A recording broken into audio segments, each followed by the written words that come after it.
Okay, so for most of history, if you needed to send a message across a few hundred kilometers fast, you didn't call anyone. You grabbed a bird, tied a tiny note to its leg, and let it go. And that bird was almost always a pigeon, which is a little strange if you think about it, because the smartest bird on the planet isn't the pigeon. It's the crow. Crows recognize individual human faces. They build tools. They solve puzzles that would trip up a small child. So why didn't we ever recruit crows for the job instead?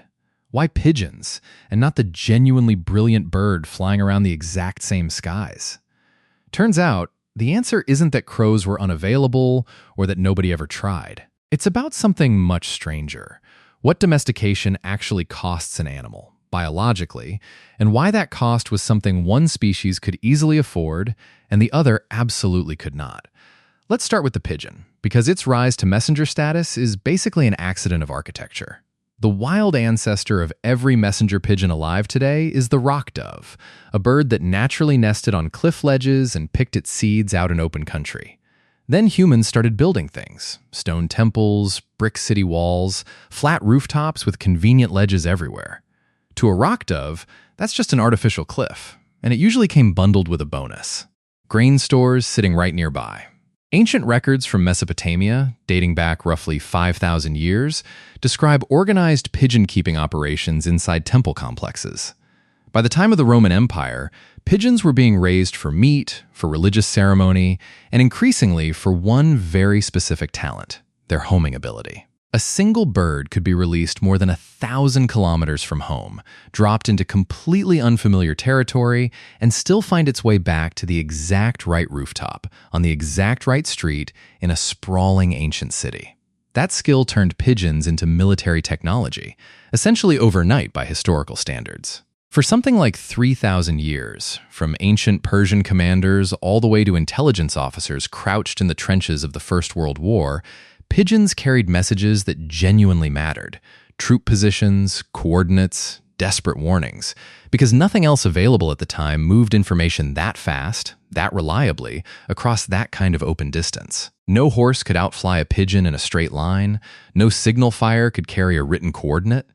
Now, here's the part that actually explains why this arrangement worked so well. Back in 1997, a researcher laid out 6 criteria that basically determine whether any wild animal can be successfully domesticated at all. Roughly, it needs a flexible diet, it has to grow up fast enough to be useful within a reasonable window, it needs to breed willingly in captivity rather than refusing, it can't panic uncontrollably around humans or confined spaces, and it needs some kind of natural social hierarchy that a human can slot into, essentially becoming the dominant figure the animal already expects to follow. Pigeons check every single box, easily. They eat almost anything you put in front of them. They breed readily in small cages, generation after generation, no coaxing required. They stay calm around people, even in crowded lofts. And critically, their famous homing ability isn't really intelligence in the way we usually mean that word. It's closer to a built-in biological compass, tied to Earth's magnetic fields, the position of the sun, and memorized visual landmarks. It's an instinct baked into the species, not a decision the bird sits and reasons through. You don't need a pigeon to think its way home. It just does, automatically, the same way a compass needle just points north. Which brings us to the crow. Because on paper, crows should qualify too, maybe even more easily. They eat almost anything, from insects to grain to whatever falls out of a garbage truck. They mature in a couple of years. They live in tight social groups with clear pecking orders. They're not aggressive or dangerous toward humans in any meaningful way. Every single box on that same checklist, technically checked. So why did it never happen? Why is there no ancient record of crow lofts, crow breeders, crow messengers carrying scrolls across empires? To understand that, you have to understand what domestication actually does to a brain, physically. And this is where the story gets genuinely unsettling. Back in the late 1950s, a Soviet geneticist started an experiment breeding wild silver foxes for exactly one trait, and only one: calmness around humans. Nothing else was selected for.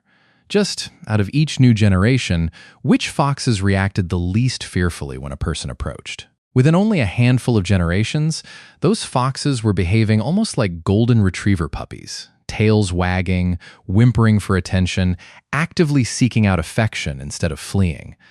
But something else was happening at the same time, something nobody had deliberately bred for.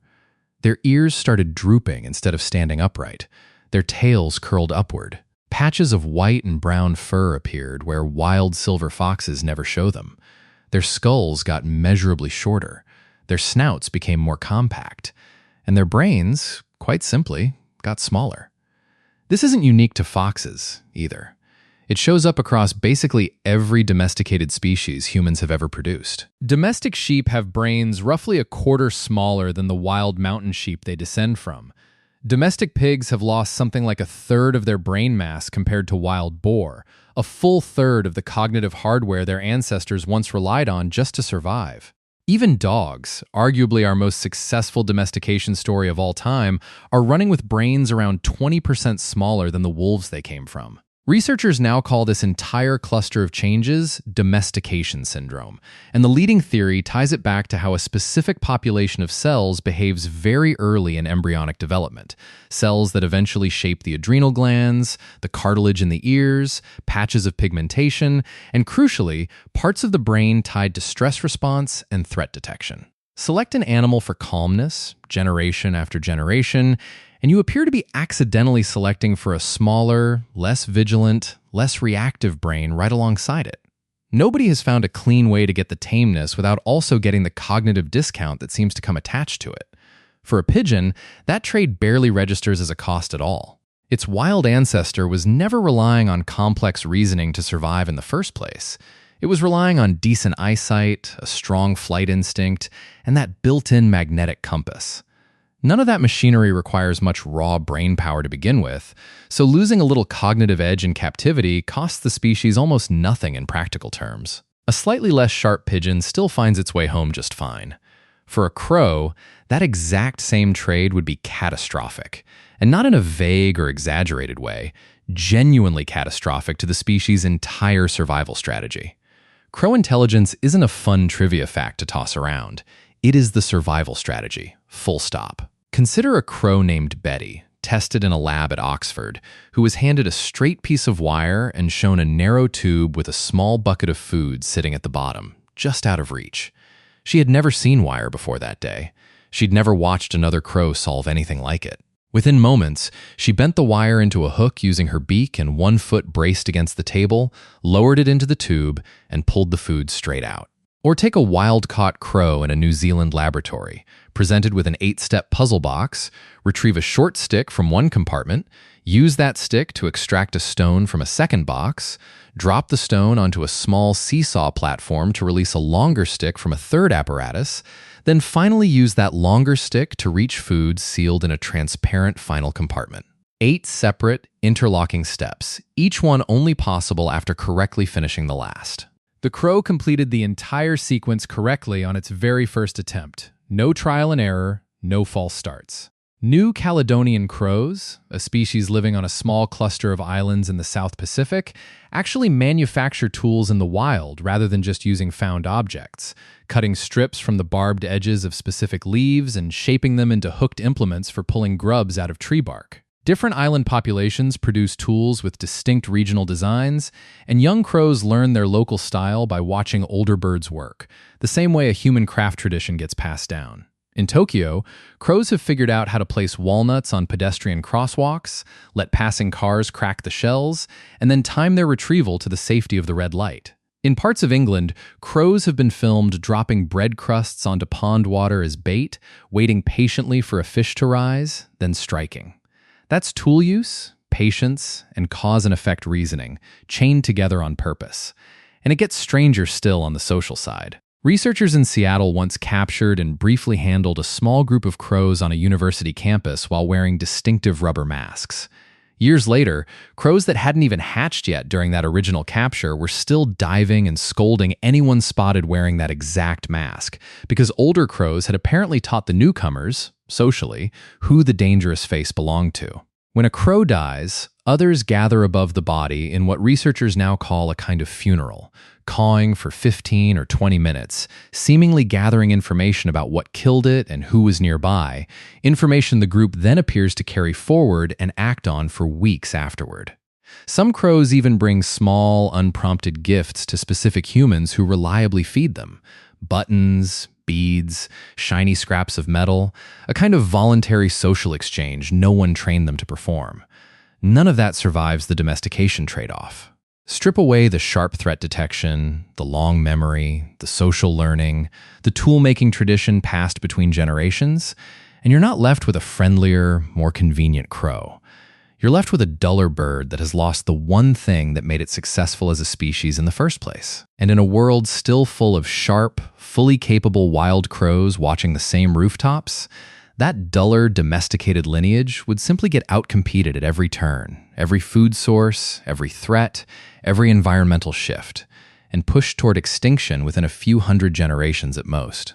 So really, this was never a story about humans overlooking crows, or failing to try hard enough to recruit them the way we recruited pigeons off of cliff faces and city rooftops. It's that pigeons had almost nothing meaningful to lose by accepting the deal. A slight cognitive discount, traded away for guaranteed food, shelter, and protection, was a fair and painless swap for a bird whose entire survival plan was mostly automatic instinct to begin with. Crows, on the other hand, would have had to gamble away the exact trait that defines them as a species. The memory, the tool use, the social learning, the whole architecture that lets them treat human cities as one giant, solvable puzzle rather than just a place to nest. And whether you want to frame that as stubbornness, independence, or simply better instincts, they never took that bet. They still live in our cities today, fully sharp, fully independent, watching us from power lines and rooftop ledges instead of sitting quietly in a coop, which, depending on how you choose to look at it, might just mean they made the smarter call all along.